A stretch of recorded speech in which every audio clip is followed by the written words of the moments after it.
and welcome back to part 2 of thermodynamics, the first law for physical chemistry. Jumping right back in to where we left off, we're going to pick up with internal energy. So heat and work are equivalent ways of transferring energy into or out of a system, in the sense that once the energy is inside, it's stored simply as energy.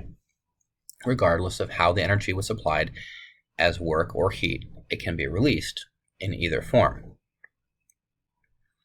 The experimental evidence for this equivalence of heat and work goes all the way back to experiments done by James Joule, who showed that the same rise in temperature of a sample of water is brought about by transferring a given quantity of energy either by heating or by doing work.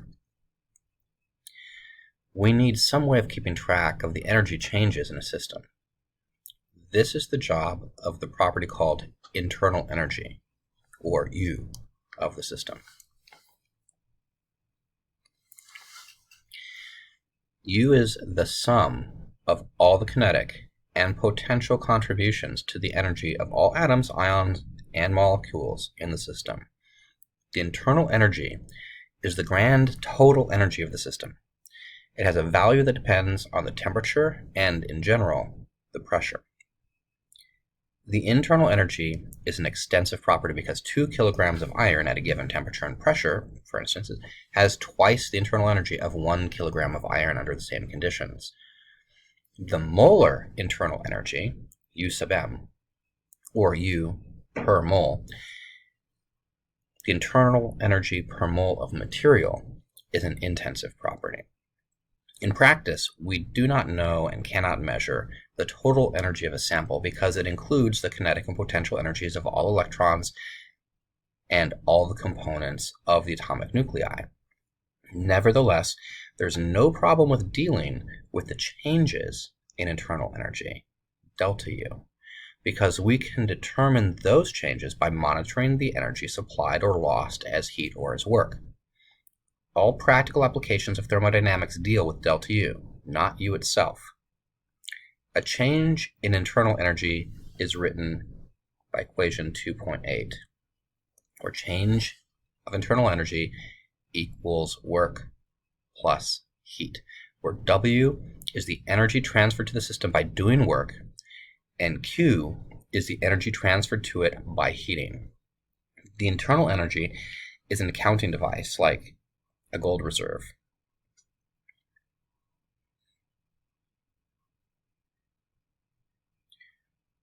We have seen that a feature of a perfect gas is that for any isothermal expansion, the total energy, the sample remains the same, and therefore, because delta U equals 0, Q equals negative W.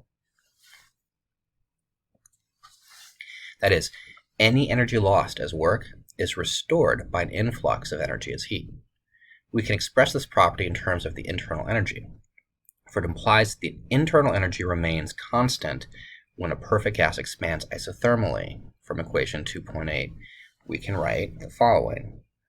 Isothermal expansion of a perfect gas, delta U equals 0. So, taking a look at figure 2.15 here, we can see that in A, we're seeing work being done on a system through a piston, and B, heat being exerted on a system.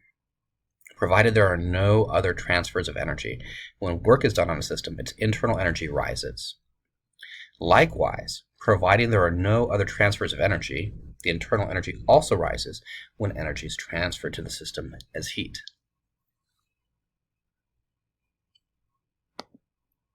So, calculating the change of internal energy. A good example here. Nutritionists are interested in the use of energy by the human body, and we can consider our own body as a thermodynamic system. Calorimeters have been constructed that can accommodate a person to measure non-destructively their energy output. Suppose in the course of an experiment someone does 622 kilojoules of work on an exercise bicycle and loses 82 kilojoules of energy as heat. what is the change in internal energy of that person, and disregard any losses due to transfer of matter by perspiration or respiration. So the strategy for this is this example is an exercise in keeping track of signs. When energy is lost from a system, W or Q is negative. When energy is gained by a system, W or Q is positive. So the solution, to take note of the signs, we write W equals negative 622 kilojoules, because 622 kilojoules is lost by doing work. And remember, delta equals final minus initial. And Q equals negative 82 kilojoules, because 82 kilojoules is lost by heating the surroundings. Then using equation 2.8, we can substitute delta U equals Q plus W equals negative 622 kilojoules plus a negative 82 kilojoules gives us a total of negative 704 kilojoules. We see that the person's internal energy falls by 704 kilojoules, and we need to restore that energy through consumption of food. So a note on good practice, always attach the correct signs. Use a positive sign when there's flow of energy into the system and a negative sign when there's flow of energy out of the system. So, internal energy as a state function.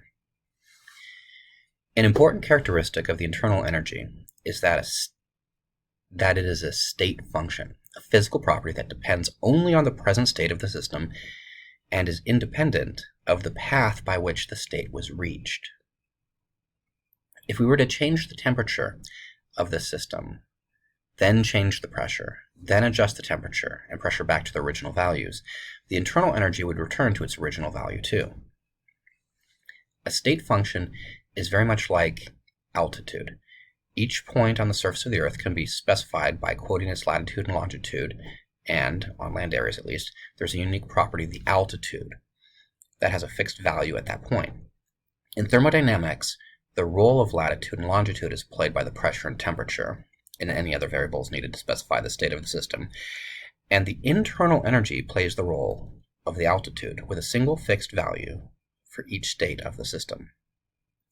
The fact that U is a state function implies that a change, delta U, in the internal energy between two states of a system is independent of the path between them. So we're going to illustrate that with the figure 2.16 in the center here. Once again, the altitude is a helpful analogy. If we climb a mountain between two fixed points, we make the same change in altitude regardless of the path we take between 2 points. Likewise, if we compress a sample of gas until it reaches a certain pressure, then cool it to a certain temperature, the change in internal energy has a particular value. If, on the other hand, we change the temperature and then the pressure, but ensure that the two final values are the same as in the first experiment, then the overall change in internal energy is exactly the same as before.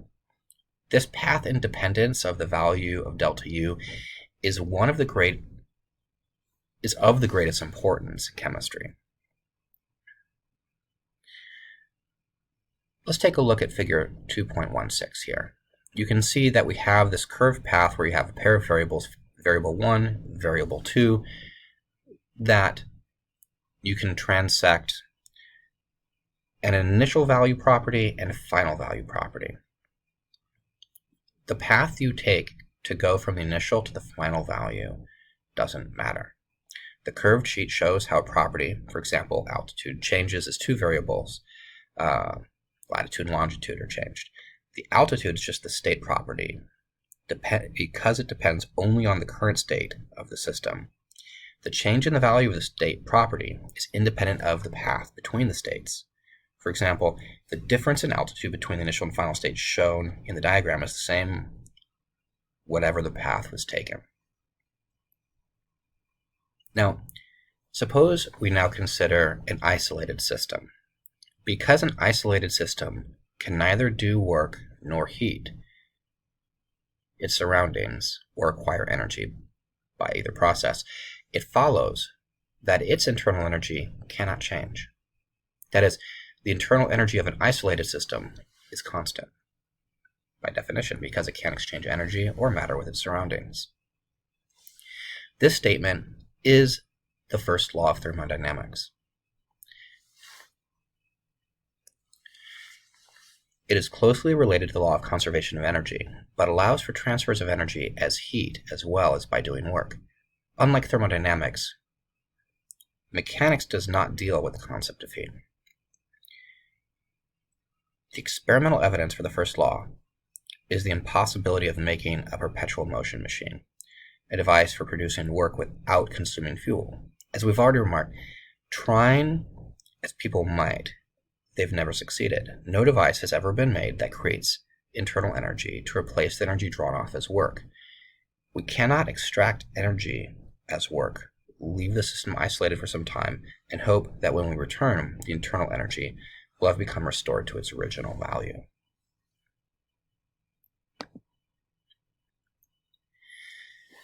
The definition of change of internal energy in terms of work and heat points to a very simple method for measuring the change in internal energy of a system when a reaction takes place. We've seen already that the work done by a system when it pushes against a fixed internal pressure is proportional to the change in volume. Therefore, if we carry out a reaction in a container of constant volume, the system can do no expansion work, and provided it can do no other kind of work, we can set work equal to 0. Then equation 2.8 simplifies to the following. At a constant volume, no non-expansion work indicates that change of internal energy equals Q, or heat. This relationship is commonly written as delta U equals QV. The subscript V signifies that the volume of the system is constant. An example of a chemical system that can be approximated at a constant volume container is an individual biological cell. Because although they can change shape, they rarely change shape appreciably enough to affect the values. To measure change in internal energy, we should use a calorimeter that has a fixed volume and monitor the energy released as heat, where Q is less than 0, or supplied, Q is greater than 0. A bomb calorimeter is an example of a constant volume calorimeter. It consists of a sturdy, sealed, constant volume vessel in which the reaction takes place and a surrounding water bath. To ensure that no heat escapes unnoticed from the calorimeter, it's immersed in a water bath with a temperature adjusted to match the rising temperature of the calorimeter. The fact that the temperature of the bath is the same as the calorimeter ensures that no heat flows from one to the other. That is, the arrangement's adiabatic. We can use equation 2.10 to obtain more insight into the heat capacity of a substance. The definition of heat capacity is given in equation 2.4, C equals Q over delta T. At constant volume, Q may be replaced by the change in internal energy for the substance, so C sub V equals delta U over delta T at constant volume. The expression on the right is the slope of the graph of internal energy plotted against temperature, with the volume of the system held constant. So C sub V tells us how the internal energy of a constant volume system varies with temperature. If, as is generally the case, the graph of internal energy against temperature is not a straight line, we interpret C sub V as the slope of the tangent to the curve at the temperature of interest. And this is illustrated in figure 2.18. So let's take a look at that. Over here, figure 2.18. On the y-axis, we have internal energy U. On the x-axis, we have temperature T, and we have a plot where the heat capacity C sub V is determined by the tangent at any particular point on this relationship. So the constant volume heat capacity is the slope of a curve showing how the internal energy varies with temperature. Pretty straightforward.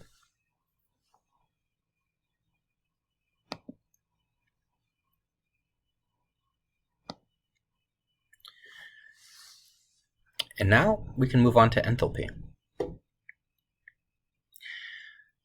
Much of chemistry and most of biology takes place in vessels that are open to the atmosphere and subject to constant pressure, not constrained to the constant volume in a rigid sealed container. In general, when a change takes place in a system open to the atmosphere, the volume of the system changes. For example, the thermal decompression of 1.0 moles of calcium carbonate solid at 1 bar results in an increase in volume of nearly 90 cubic decimeters at 800 degrees Celsius on account of the carbon dioxide gas produced. To create this large volume for the carbon dioxide to occupy, the surrounding atmosphere must be pushed back. That is, the system must perform expansion work of the kind treated in section 2.3. Therefore, although a certain quantity of heat may be supplied to bring about the endothermic decomposition, the increase in internal energy of the system is not equal to the energy supplied as heat, because some energy has been used to do work of expansion. In other words, because the volume is increased, some of the heat supplied to the system has leaked back into the surroundings as work. Another example is the oxidation of a fat such as tristyrene to carbon dioxide in the body. The overall reaction for this is shown here, where you have two equivalents of tristyrene solid reacts with 163 equivalents of oxygen gas, producing 114 equivalents of carbon dioxide gas and 110 equivalents of water under perfect combustion. In this exothermic reaction, there's a net decrease in the volume equivalent to the elimination of 163 minus 114 moles.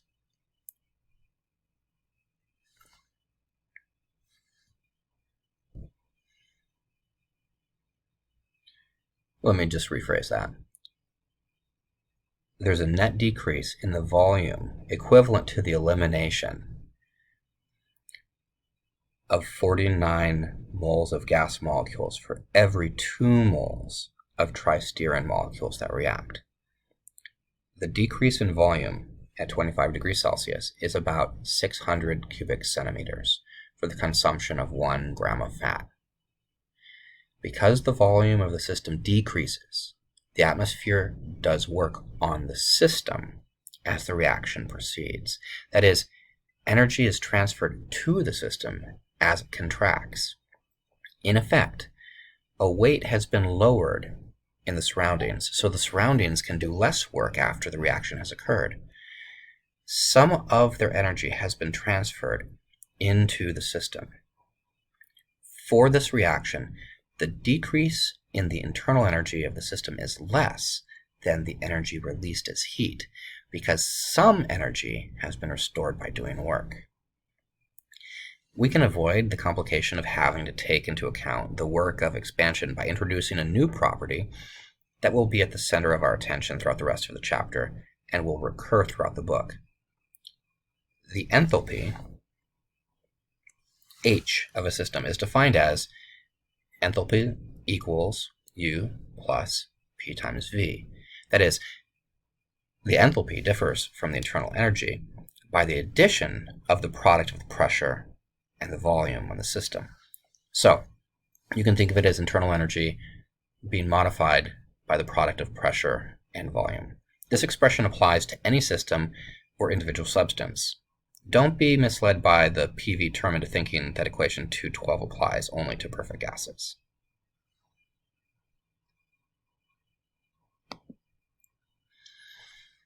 Enthalpy is an extensive property. The molar enthalpy, H sub m, equals enthalpy per mole of substance, is an intensive property. differs from the molar internal energy by an amount proportional to the molar volume, V sub m, of the substance. And this is displayed in the following equation, where H sub m equals U sub m times P V sub m. This relationship is valid for all substances. For a perfect gas, we can go on to write P times V sub m equals RT and obtain that for a perfect gas, H sub m, or molar enthalpy, equals molar internal energy plus RT. At 25 degrees Celsius, RT equals 2.5 kilojoules per mole. So the molar enthalpy of a perfect gas is greater than its molar internal energy by 2.5 kilojoules per mole. Because the molar volume of a solid or liquid is typically about 1,000 times less than that of a gas, we can also conclude that the molar enthalpy of a solid or liquid is only about 2.5 joules per mole. Note, joules, not kilojoules, more than its internal energy, so the numeric difference is negligible. A change in enthalpy, the only quantity we can measure in practice, arises from a change in the internal energy and a change in the product of pressure times volume. And that's what we're seeing here in 214a, where the change of pressure times volume equals final pressure times final volume minus initial pressure times initial volume. If the change takes place at a constant pressure P, the second term on the right simplifies to delta PV equals pressure times final volume minus pressure times initial volume. You pull the P out, and we get P times delta V. And we can rewrite this to state that at a constant pressure, delta H equals delta U plus P delta V. Equation 2.14b. We'll often make use of this important relationship for processes occurring at constant pressure, such as chemical reactions taking place in containers open to the atmosphere. Although the enthalpy and internal energy of a sample may have similar numeric values, the introduction of the enthalpy has very important consequences in thermodynamics. First, notice that because H is defined in terms of state functions, the enthalpy is a state function. The implication is that the change in enthalpy delta H when a system changes from one state to another is independent of path between these two states. Secondly, we show that the change in enthalpy of a system can be identified with the heat transferred to it at a constant pressure.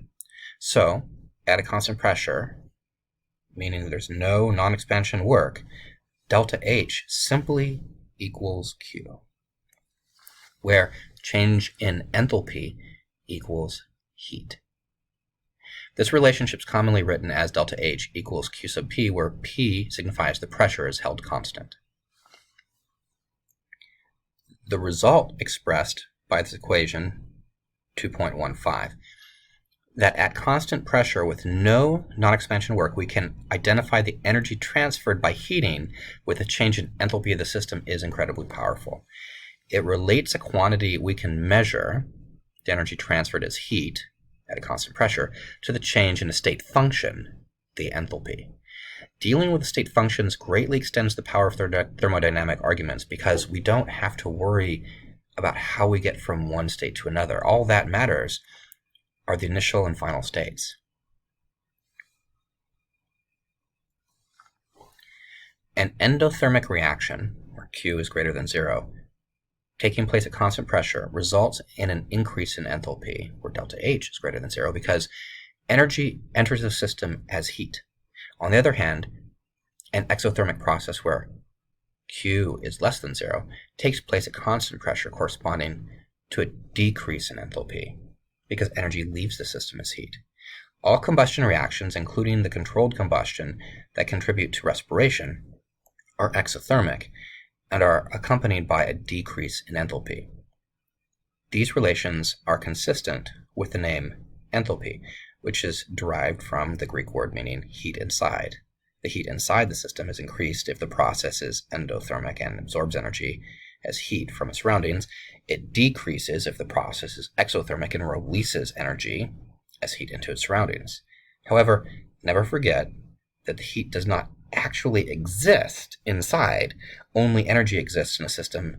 Heat is a means of recovering that energy or increasing it.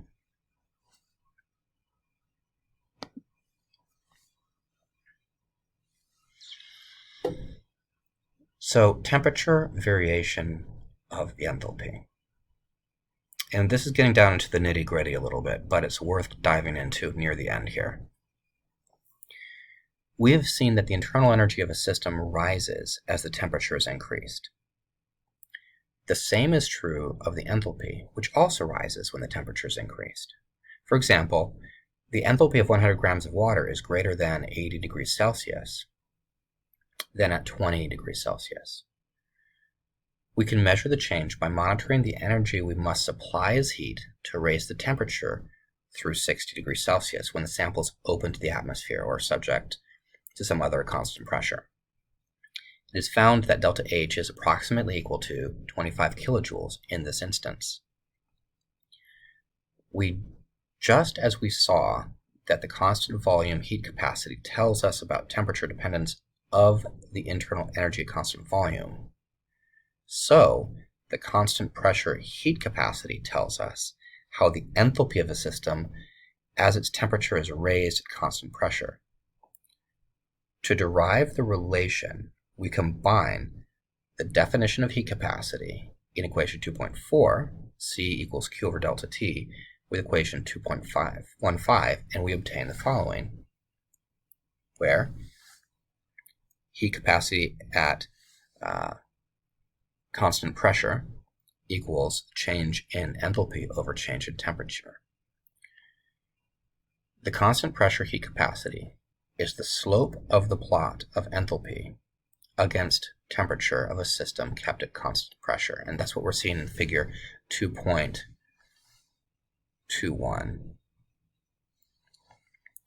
In general, the constant pressure heat capacity depends on the temperature, and some value at 298 Kelvin are given in table 2.1, which will be on the following slide.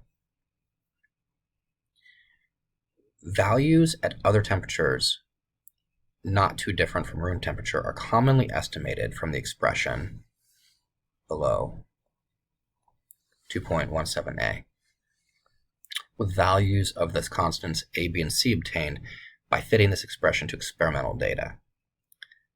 These are also given on the following slide. Some values of the constants are given, but more values are available in other tables. But before we move on, let's take a look at what we're looking at here with figures 2.20 and 2.21. So for 2.20, the enthalpy of a system increases as the temperature is raised.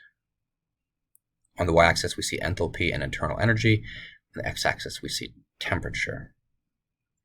Note that the enthalpy is always greater than internal energy of the system, and that the difference increases with temperature. And that we can see below, the heat capacity at constant pressure is simply the slope of the curve, showing how the enthalpy varies with temperature.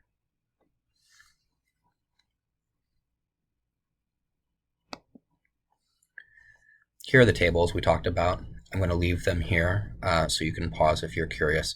But fundamentally what we're seeing are just heat capacities of common materials, as well as molar heat capacities, temperature dependence of heat capacities that are specific to materials, and the variation of heat capacity with temperature as expressed by the empirical formula that we saw in the previous slide 2.17a.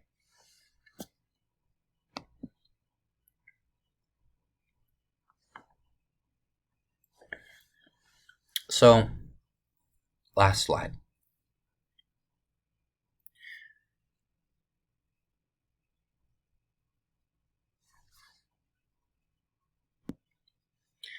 Let's start by taking a look at this illustration. To provide the heat capacity the heat capacity is constant over the range of temperatures of interest, we can write the simple relationship delta H equals heat capacity of constant pressure times change in temperature. This relation means that when the temperature of 100 grams of liquid water, 5.55 moles, is raised from 20 to 80 degrees Celsius, so a delta of 60 degrees Kelvin at constant pressure, the enthalpy of the sample changes by the following: delta H equals C sub P delta T, and this is equal to the number of moles times C sub P sub M times delta T. So 5.55 moles of water times 75.29 joules per Kelvin per mole times 60 degree Kelvin gives you an increase of 25 kilojoules of enthalpy. Now, the calculation we just went through in this illustration is only approximate because the heat capacity depends on the temperature, which we saw in the previous slides. And we have used an average value for the temperature range of interest. So we can use the following relationship, 2.18, to actually get closer to true value, where we use an arithmetic mean of initial and final temperatures, T sub A mean, which is just 1/2 of the final plus initial temperature, and T sub G mean, which is the geometric mean, which is when you multiply them and then take the square root. Because we know the difference between the enthalpy and internal energy of a perfect gas depends in a very simple way on the temperature, we can suspect that there's a simple relationship between heat capacities at constant volume and constant pressure. And it's fair to make the statement that for a perfect gas, the C sub Pm minus C sub Vm therefore equals R. Now, like I said, this is getting down to the nitty-gritty because we do know that heat capacity depends on temperature, and therefore there are going to be variations when we use the simpler formulas. Overwhelmingly, in this class, we're going to lean on this simpler formula because the degree to which it varies is small. But you should be aware that there may be circumstances where you're asked to provide more specific predictions. And that's going to be it for this chapter. This final slide is just a table of key equations that you may want to have at your disposal. And I believe the next chapter is going to be applications of the first law of thermodynamics. So we'll be picking that up next week. And I will be talking to all of you soon.